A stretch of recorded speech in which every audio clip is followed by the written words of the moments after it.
over there getting ready to roll. All right, so we have the gate up and the fence is up. We have 2 strands. Let's show you how it looks. Here, Larry, you can tape. I'll explain everything. Okay. All right, so we went with it's about pocket height, about what I'm used to with a full-grown cow.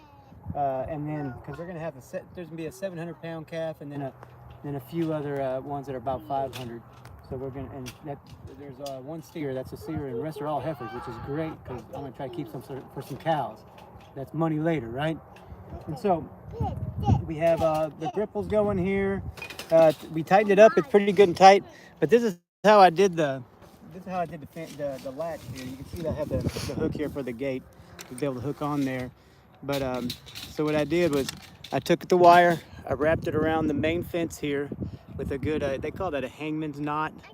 I just always called it the way Dad did it. And then I brought it back this way, and then it came through this hole, and then I brought it around this way, and then back through, and then I did another hangman's there. And it's pretty darn sturdy. It ain't going anywhere. This here is good because it can move. It can get out of the way if I have to tighten the gripple or I have to work on the fence. And so that's doing good. And I did the same thing on all of them.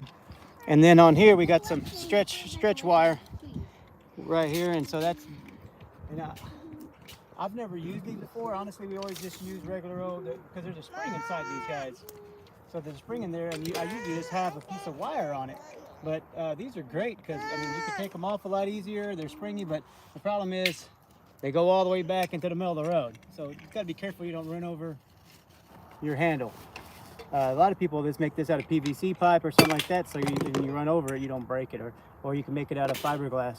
I might wind up doing that. I don't know, but this will work for now. But we're gonna get this thing hot soon. I'm gonna put some. Hey, Chloe. Hey, baby. Let's be quiet. You're on camera. Oh, and you're breaking your nose. Ooh, don't eat it. Oh. How do those taste? Yuck. Damn. All right, so we got that up, and so I have a gate on the very end here.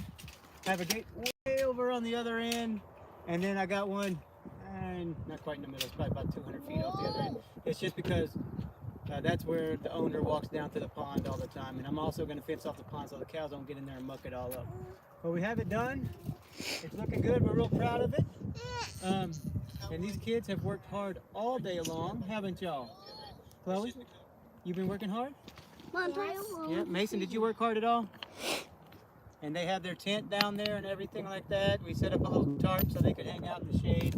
They read books, played with their cars, and ate lots of snacks while we worked. And so we're done with this for now. We're going to put some lock jaws along the fence, and we're going to electrify the outer perimeter. Probably not this one. You can see that's a great net wire fence with a barbed wire strand on top, a woven wire, whatever you want to call this. But there ain't nothing. Goat wouldn't even get through this. This would be even a great goat fence. But so we'll leave this up. But I believe down there is just another. It's a 6-strand barbed wire. And if we ever get sheep, we're gonna have to make sure that they can't get out. So I will put one strand there. And I'm thinking with the traffic that's out here, we have people just blowing by at 60, 65 miles an hour. And so I better put maybe 2 strands of wire on there, electric wire, to keep them. Make it a little more secure. It's a great fence. I don't want a sheep going through there and getting plowed over. I'm pretty sure a cow isn't going to get out. So that's it. Thank y'all for watching. Please subscribe and keep following us, because we're going to get some cattle out here in probably about a week or two. And it'll be great. We're going to start them off. We're just going to be out here plowing this down. We're going to do paddock shifting, managed intensive grading, mob grazing, all that kind of stuff. And we'll be keeping track of it all. We're going to take photos. We're taking photos through the air with the drone, and then we're going to take photos from all 4 corners in the middle so we can show you what the ground looks like. Look at what the ground looks like right now. So usually what you do is you put a square on the ground. Look at it straight down. So if you that square straight down, you see all that open ground there? We don't want that. So we're going to feed some hay.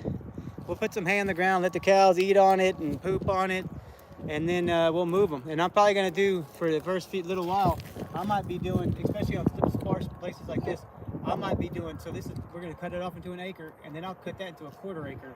And while I'm out here cleaning brush and stuff like that, I'll move them probably 4 times a day, just to get them really stomping it down and getting some new grass growing.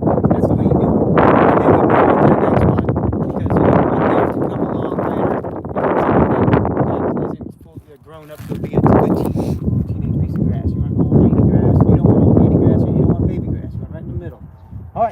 I think that's good. Are we ready, Mason? All right, you want to close it up? Close the video? Mason, what do you got to say?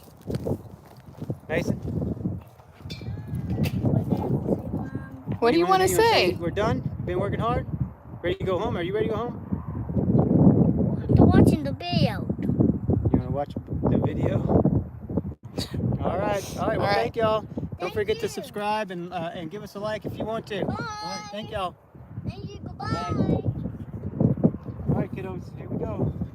I'll see the video, Mom.